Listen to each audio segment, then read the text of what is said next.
Jonchés de corps sans vie, les mains attachées dans le dos. En tout, plus de 400 cadavres, parfois enterrés dans des charniers, ont été découverts à Boutcha, au nord-ouest de Kiev, après le départ de l'armée russe. Indignation internationale, les autorités russes devront répondre de ces crimes, assure par exemple Emmanuel Macron. Les Nations Unies réclament une enquête indépendante. Et sur le terrain, soldats et médecins ukrainiens décrivent l'enfer. Écoutez le témoignage de Pierre, c'est un médecin français d'origine ukrainienne. Il s'est rendu dans cette zone encore bouclée le temps du déminage. Quand il y a un cadavre, il ne prend pas les corps comme ça. Il attache par un crochet, par un fil, et on tire pour les bouger, pour se rassurer qu'il n'y ait pas une mine qui est cachée en dessous. Il y a beaucoup de gens qui sont morts qui ne sont pas des soldats, c'est les gens civils. Tués pas par la nécessité, c'est par méchanceté. Il y a des choses qu'on ne peut pas décrire par les paroles pour l'instant. Je ne peux pas parler sans pleurer de ça, vous comprenez.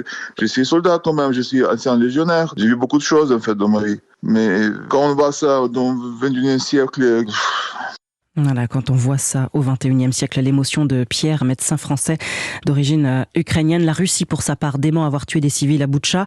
Elle assure s'être retirée de la ville le 30 mars dernier et accuse l'Ukraine de fabriquer des images à l'intention des médias occidentaux. La guerre en Ukraine qui bouscule